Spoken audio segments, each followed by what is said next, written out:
Hi കുട്ടികളെ, ഇന്ന് നമ്മൾ പഠിക്കാൻ പോകുന്ന ദ വേൾഡ് അറൗണ്ട് അസിൻ്റെ ഫസ്റ്റ് ചാപ്റ്റർ ആണ് water the essence of life. വെള്ളത്തിന് എന്തുകൊണ്ടാണ് എസൻസ് ഓഫ് ലൈഫ് എന്ന് പറയുന്നത്? ജീവൻ്റെ എല്ലാമാണ് വെള്ളം. എന്തുകൊണ്ടാണ് അങ്ങനെ പറയുന്നതെന്ന് നമുക്ക് ഈ ചാപ്റ്റർ പഠിച്ചു കഴിയുമ്പോൾ മനസ്സിലാവും. എന്തായാലും നിങ്ങൾക്ക് ഒരുപാട് വെള്ളം കുടിക്കുന്ന കുട്ടികളല്ലേ? ഒരു ദിവസം നിങ്ങൾ ഒരുപാട് വെള്ളം ഉപയോഗിക്കുന്നില്ലേ? എന്തിനൊക്കെ വെള്ളം യൂസ് ചെയ്യും? നിങ്ങൾ വെള്ളം കുടിക്കും, കുളിക്കും, പല്ല് തേക്കും, പാത്രം കഴുകും, വീട് കഴുകും, തുണികൾ കഴുകും, എല്ലാത്തിനും നമ്മൾ വെള്ളം യൂസ് ചെയ്യില്ലേ? ചെടികൾക്ക് ഒഴിക്കും, എല്ലാ ജീവജാലങ്ങൾക്കും വേണ്ടേ വെള്ളം.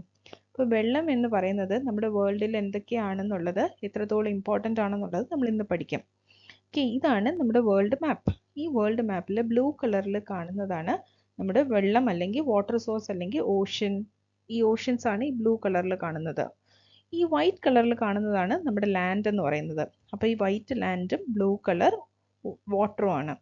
ഇനി നിങ്ങൾ പറഞ്ഞ ഇതിൽ ഏറ്റവും കൂടുതലുള്ളത് വൈറ്റ് കളറാണോ ബ്ലൂ കളറാണോ? ഈ വൈറ്റ് എല്ലാം കൂടി ചേർത്ത് വെച്ച് കഴിഞ്ഞാൽ ഏറ്റവും കൂടുതലുള്ളത് ബ്ലൂ അല്ലേ? വെള്ളമല്ലേ ഏറ്റവും കൂടുതലുള്ളത്? എത്രയാ വെള്ളം ഉള്ളത്? നമ്മുടെ വേൾഡിൻ്റെ 100% ഈ വേൾഡ് എടുത്തു കഴിഞ്ഞാൽ 71% വെള്ളമാണ്. 71% of the earth surface is water. ബാക്കി 29% മാത്രമാണ് ലാൻഡായിട്ടുള്ളത്. ഓക്കെ, അപ്പോൾ ഈ 71% water covers approximately 71% of earth surface. അപ്പോൾ അതുകൊണ്ട് എന്താണ് എർത്തിനെ വിളിക്കുന്നത്? Defining it as blue planet. എർത്തിനെ വിളിക്കുന്ന ബ്ലൂ പ്ലാനറ്റ് എന്നാണ്. എന്താ കാരണം? മുകളിൽ നിന്ന് നോക്കുമ്പോൾ 71% ഓഷ്യനാണ്, ബ്ലൂ കളറിലിരിക്കും. ഓക്കെ, അപ്പോൾ ഇത്രയും വെള്ളം ഉണ്ടായത് കൊണ്ടാണ് എർത്തിനെ ബ്ലൂ പ്ലാനറ്റ് എന്ന് വിളിക്കുന്നത്. Of all the water on the planet, ഈ 71%-ൽ 96.5 എന്ന് പറയുന്നത് എത്രയാണ്? സോൾട്ട് വാട്ടർ ആണ്.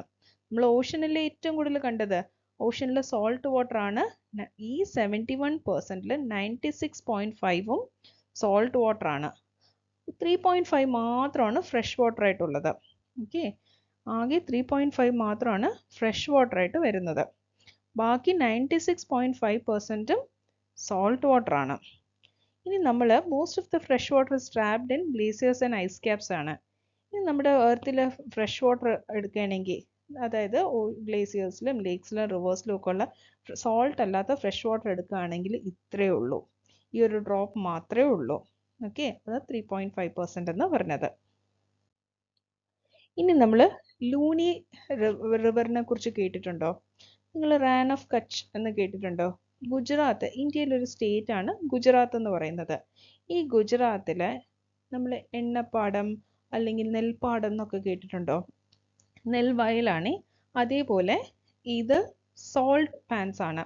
അതായത് നമ്മൾ ഗുജറാത്തിൽ നമ്മളിവിടെ നമ്മൾ കടലിലൊക്കെ പോയി കഴിഞ്ഞാൽ നമ്മൾ മണലല്ലേ കാണുന്നത്. ഗുജറാത്തിലെ റാൻ ഓഫ് കച്ചിൽ പോയി കഴിഞ്ഞാൽ എന്ത് പറ്റും?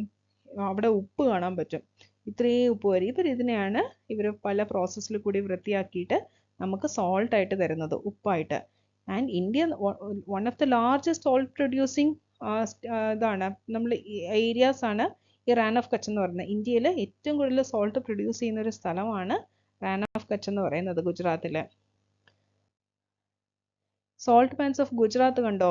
ഒരുപാട് സ്ഥലമുണ്ട്. വാസ്റ്റ് ഫ്ലാറ്റ് ലാൻഡ്സ് ആണ്. Where sea water is dry to collect salt. നമ്മൾ കടലിലെ വെള്ളത്തിനെ സീ വാട്ടറിനെ ഡ്രൈ ചെയ്ത് അവർ സോൾട്ട് ആക്കും. It is one of largest salt producing areas in India. ഇന്ത്യയിൽ തന്നെ ഏറ്റവും കൂടുതൽ സോൾട്ട് പ്രൊഡ്യൂസ് ചെയ്യുന്ന ഒരു സ്ഥലമാണ് ഈ ഗുജറാത്തിലെ റാൻ ഓഫ് കച്ച് എന്ന് പറയുന്നത്. ഓക്കെ, ഇനി നമ്മുടെ സോഴ്സ് ഓഫ് വാട്ടർ. എവിടെ നിന്നൊക്കെ നമുക്ക് വെള്ളം കിട്ടും? നമുക്ക് പോണ്ട് കുളങ്ങളിൽ വെള്ളം കിട്ടില്ലേ? നിങ്ങൾ കുളങ്ങളൊക്കെ കണ്ടിട്ടുണ്ടോ? ഇതല്ല കേട്ടോ, ഇത്രയും ചെറുതല്ല കുളം, വലിയ കുളമാണ്. ഇതേപോലെ sea or ocean. Sea or ഓഷ്യനിൽ കിട്ടുന്ന വെള്ളം പക്ഷേ ഫ്രഷ് വാട്ടർ അല്ല, സോൾട്ട് വാട്ടർ ആണ്. പക്ഷെ അതും ഒരു സോഴ്സ് ഓഫ് വാട്ടർ ആണ്. പിന്നെ ഗ്ലേസിയേഴ്സ് കണ്ടോ, മഞ്ഞ്. അതേപോലെ ലേക്ക്, കായൽ, പിന്നെ ഗ്രൗണ്ട് വാട്ടർ. നമ്മൾ മഴയൊക്കെ പെയ്യുമ്പോൾ മണ്ണിനടിയിൽ പോകുന്ന ഈ വെള്ളമാണ് ഗ്രൗണ്ട് വാട്ടർ. ഇത് നമ്മൾ ഇത് വെല്ലായിട്ട്, കിണറായിട്ടൊക്കെ യൂസ് ചെയ്യാം, ബോർവെല്ലായിട്ടൊക്കെ നമുക്ക് എടുക്കാൻ പറ്റും. അല്ലെങ്കിൽ ഭൂമിക്കടിയിൽ ഈ വെള്ളം ഉണ്ടാവും. അപ്പോൾ ട്രീസും പ്ലാന്റ്സിനും ഒക്കെ വളരാനൊക്കെ ഇതിനകത്ത് ഒരു മോയ്സ്ചർ വെള്ളം കാണും. അതേപോലെ റിവർ ഓർ സ്ട്രീം കണ്ടോ, നദികളുണ്ടാവും. പിന്നെ റെയിൻ എന്ന് പറയുന്നത് മഴവെള്ളം, അതെല്ലാവർക്കും അറിയാലോ. ഇനി നമ്മൾ വെള്ളത്തിൻ്റെ 3 ഫോംസ് ഉണ്ട്. 3 ഫോംസ് ഓഫ് വാട്ടർ ഏതൊക്കെയാണ്? Solid, liquid, gas. അതായത് ഇത് മൂന്നും വെള്ളം തന്നെയാണ്, പക്ഷേ സോളിഡ് എന്ന് പറഞ്ഞാൽ കട്ടിക്കിരിക്കും, ഐസായിട്ടിരിക്കും. ഐസ് ക്യൂബ്സ് എല്ലാവരും കണ്ടിട്ടില്ലേ? അത് വെള്ളം തന്നെയല്ലേ, അതിനകത്ത് വേറൊന്നും ഇല്ലല്ലോ. അത് വെള്ളത്തിൻ്റെ ഒരു ഫോമാണ്, ഒരു രൂപമാണ്. അതായത് സോളിഡ് ഫോം ഓഫ് വാട്ടർ എന്ന് പറയുന്നത് ഐസാണ്. പിന്നെ liquid form of water water തന്നെയാണ്, വാട്ടർ ഡ്രോപ്ലെറ്റ്സ് വെള്ളമായിട്ട് തന്നെ ഇരിക്കുകയാണ്. ആൻഡ് സാധാരണ വെള്ളം ലിക്വിഡ് ഫോമിലാണ് നമ്മൾ കാണുന്നത്. പിന്നെ വെള്ളം ചൂടാക്കുമ്പോൾ എന്ത് പറ്റും? അത് വേപ്പറൈസ് ആയി പോവും, അതാണ് ഗ്യാസ് ഫോം ആയിട്ട് പോവും. വാട്ടർ വേപ്പറിനെയാണ് ഗ്യാസ് ഫോം എന്ന് പറയുന്നത്. ഗ്യാസ് ഫോം ഓഫ് വാട്ടർ എന്ന് പറയുന്നത് വാട്ടർ വേപ്പറാണ്, ആവി, നീരാവി. ഇങ്ങനെ ഇതെന്ത് പറ്റും? ഇതാണ് നമ്മൾ വാട്ടർ സൈക്കിൾ. നമ്മൾ നേരത്തെ പഠിച്ച പ്രോസസ്സൊക്കെ ഇതിലും വരാറുണ്ട്, ഈ വാട്ടർ സൈക്കിളിൽ. അതായത് ഈ ലേക്സിലും റിവേഴ്സിലും ഒക്കെ കാണുന്ന വെള്ളം ഉണ്ടല്ലോ, ഈ വെള്ളം സൂര്യൻ്റെ ചൂടടിക്കുമ്പോൾ ഇവാപ്പറേറ്റ് ചെയ്യും. ഇവാപ്പറേറ്റ് ചെയ്യുന്നതെന്ന് വെച്ചാൽ വെള്ളം ചൂടടിക്കുമ്പോൾ വാട്ടർ വേപ്പർ ആവുന്ന പ്രോസസ്സിനെയാണ് ഇവാപ്പറേഷൻ എന്ന് പറയുന്നത്. ഈ ഇവാപ്പറേഷൻ എന്താണ്? Evaporation is the process by which liquid or water transitions into a gas or vapor while heated. ചൂടടിക്കുമ്പോൾ, സണ്ണിൻ്റെയൊക്കെ ഹീറ്റ് അടിക്കുമ്പോൾ വാട്ടർ വേപ്പർ ആവുന്നതിനാണ് ഇവാപ്പറേഷൻ എന്ന് പറയുന്നത്. ഇനി ഇവാപ്പറേറ്റ് ചെയ്ത മുകളിൽ പോകുന്ന വാട്ടർ എന്ത് പറ്റും? ഹീറ്റൊക്കെ മാറി കൂൾ ഡൗൺ ചെയ്യും. അതിനെയാണ് കണ്ടൻസേഷൻ എന്ന് പറയുന്നത്. Condensation is the process where a gas loses heat. ആ ഗ്യാസിൻ്റെ ഹീറ്റൊക്കെ പോയിട്ട് മുകളിൽ ചെല്ലുമ്പോഴാണ് അയ്യോ എനിക്ക് ലിക്വിഡ് ആയാൽ മതി എന്ന് പറയുന്നത്, എനിക്ക് ഇത്രയും ചൂട് വേണ്ട. അപ്പോൾ ആ പ്രോസസ്സിനെയാണ് കണ്ടൻസേഷൻ എന്ന് പറയുന്നത്. ഇനി precipitation എന്താണ്? Precipitation refers to any water or liquid or solid form that falls from the atmosphere to the earth surface. മുകളിൽ നിന്ന് തിരിച്ച് വെള്ളം വീഴുന്നതിനാണ് precipitation എന്ന് പറയുന്നത്. Precipitationും ഫോംസ് ഓഫ് precipitation ഉണ്ട്. നമ്മൾ ഫോംസ് ഓഫ് വാട്ടർ പഠിച്ചില്ലേ, സോളിഡ്, ലിക്വിഡ്, ഗ്യാസ്. അതേപോലെ പല ഫോമിലുള്ള precipitation ഉണ്ട്. റെയിൻഫോൾ ആയിട്ട് വീഴാം, മഴയായിട്ട്, സ്നോ ആയിട്ട് വീഴാം, മഞ്ഞായിട്ട്, സ്ലീറ്റ്, ഹെയിൽ, ഗ്രോപ്പൽ, അങ്ങനെ സ്നോ, കല്ല് മഴ എന്നൊക്കെ നിങ്ങൾ കേട്ടിട്ടില്ലേ, അതേപോലെ ഐസായിട്ടൊക്കെ വീഴും. ഇതെല്ലാം precipitation ആണ്. മുകളിൽ നമ്മൾ ഇവിടുന്ന് ചൂടായി പോയ വെള്ളമാണ് കണ്ടൻസ് ചെയ്ത ശേഷം precipitation-ആയിട്ട് പല രീതിയിൽ വീഴുന്നത്. അപ്പോൾ ഇവാപ്പറേഷൻ, കണ്ടൻസേഷൻ ആൻഡ് precipitation മനസ്സിലായല്ലോ. വാട്ടർ സൈക്കിളിൻ്റെ ആ പ്രോസസ്സ് മനസ്സിലായല്ലോ. എന്തെങ്കിലും ഡൗട്ട് ഉണ്ടെങ്കിൽ കമൻറ്റിൽ ചോദിക്കണേ. ഇനി അടുത്തത് ground water.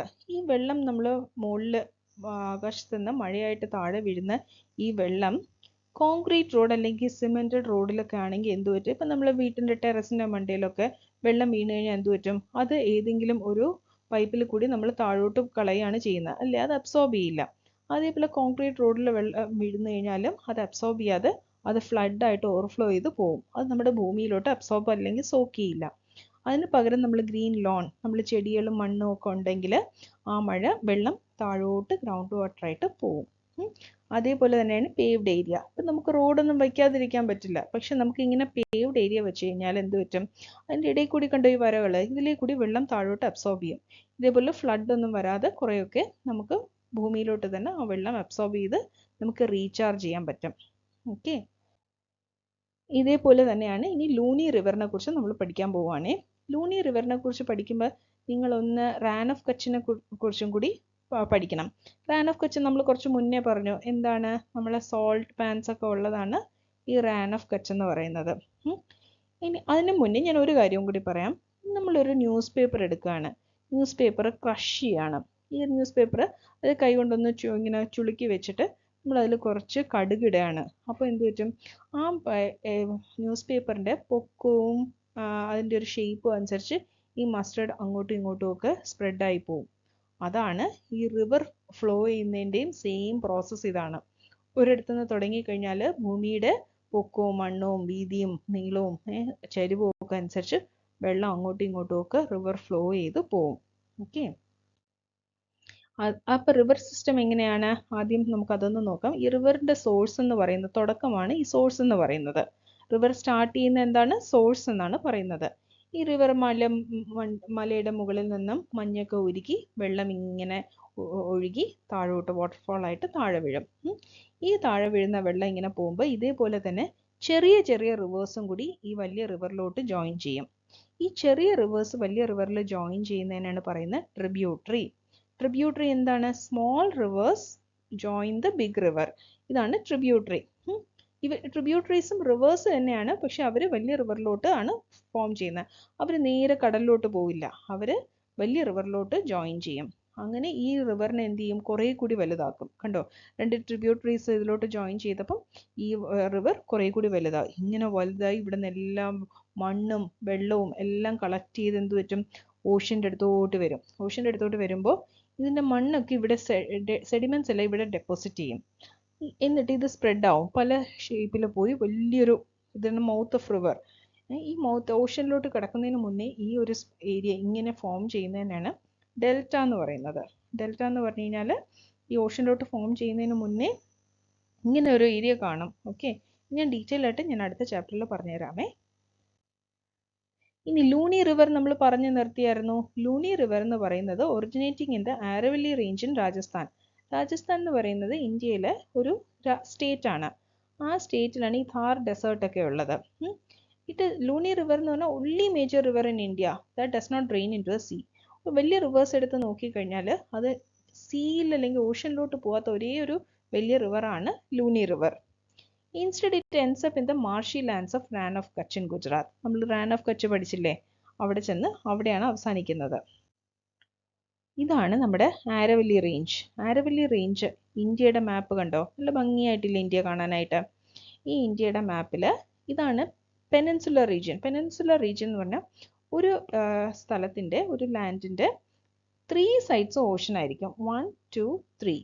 Arabian sea, Indian ocean, bay of Bengal. ബാക്കി സ്ഥലം മെയിൻ ലാൻഡിലോട്ട് കണക്റ്റ് ആയി കിടക്കും. അതാണ് പെനിൻസുലർ ലാൻഡ് എന്ന് പറയുന്നത്. ഈ പെനിൻസുലർ ഇന്ത്യയിലെ മുകളിൽ Aravalli range, east, west, north west. കണ്ടോ, ഈ നോർത്ത് വെസ്റ്റ് ഏരിയയിൽ ഒരുപാട് മൗണ്ടൻസ് ചേർന്ന് നിൽക്കുന്നതാണ് ഈ ആരവല്ലി റേഞ്ച് എന്ന് പറയുന്നത്. ഇത് ഡൽഹിയിൽ നിന്ന് തുടങ്ങി ഗുജറാത്ത് വരെ അവസാനിക്കും. ഇവിടെ ഒന്ന് സ്റ്റാർട്ട് ചെയ്യുന്നതാണ് ഈ ലൂണി റിവർ. ഇത് വന്നാണ് ഗുജറാത്തിലെ റാൻ ഓഫ് കച്ചിൽ വന്ന് നിൽക്കുന്നത്. ഓക്കെ, ആരവല്ലി എന്ന് പറയുന്ന സാൻസ്ക്രിറ്റ് വേർഡാണ്. It means line of peaks. കണ്ടോ, ഒരുപാട് മൗണ്ടൻ പീക്സിൻ്റെ ഒരു ലൈനാണ് ആരവല്ലി റേഞ്ച് എന്ന് പറയുന്നത്. ഇനി ഇന്ത്യയുടെ നമ്മൾ മാപ്പ് എടുക്കുകയാണെങ്കിൽ കണ്ടോ, ഒരുപാട് റിവേഴ്സ് ഇന്ത്യയിലുണ്ട്. നമുക്ക് അറൗണ്ട് 400 റിവേഴ്സ് ഉണ്ട്. അതിൽ ഗംഗ റിവറാണ് ഏറ്റവും ലോങ്ങസ്റ്റ് അല്ലെങ്കിൽ നീളം കൂടിയ റിവർ. ഏറ്റവും ലോങ് ആയിട്ടുള്ള റിവർ എന്ന് പറയുന്നത് റിവർ ഗംഗയാണ്. ആൻഡ് സെക്കൻഡ് ലോങ്ങസ്റ്റ് റിവർ ഏതാണ്? ഗോദാവരി. ഗോദാവരി റിവറാണ് സെക്കൻഡ് ലോങ്ങസ്റ്റ്, നീളം കൂടിയ river. River Ganga and river Godavari.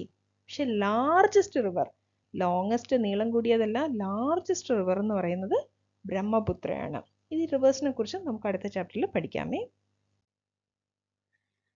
ഈ റിവേഴ്സിൽ ഇപ്പോൾ ഗോദാവരി റിവർ ആണെങ്കിൽ ഇത് ബേ ഓഫ് ബംഗാളിലായിരിക്കും പോയി ചെല്ലുന്നത്, move towards the bay of Bengal.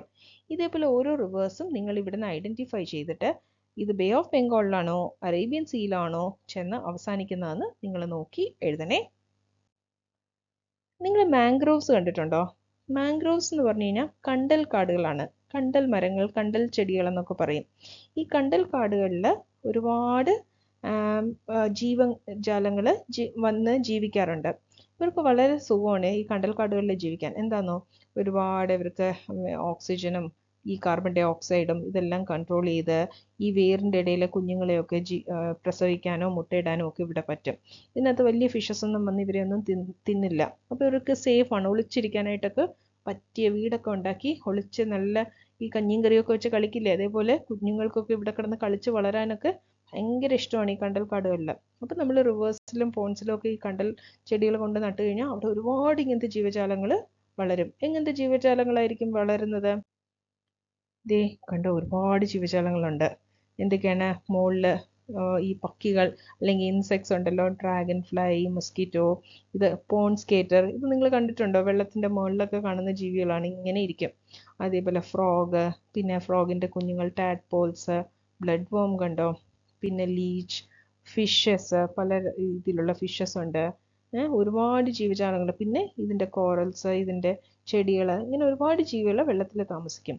ഇവർക്കൊക്കെ ഈ കണ്ടൽ മരങ്ങളും വളരെ ഹെൽപ്ഫുൾ ആയിരിക്കും. ഏതൊക്കെ ആനിമൽസ് ആണ് that live on land and cannot breathe in water? വെള്ളത്തിൽ നമുക്ക് ശ്വാസം വിടാൻ പറ്റാത്ത ആനിമൽസിൻ്റെ പേരും എഴുതണം. വെള്ളത്തിൽ ഹാവ് ഫിൻസ് ടു സ്വിം, നീന്തി വെള്ളത്തിൽ ജീവിക്കാൻ പറ്റുന്ന ആനിമൽസിൻ്റെ പേര് നിങ്ങൾ ഇതിലെഴുതണം കേട്ടോ.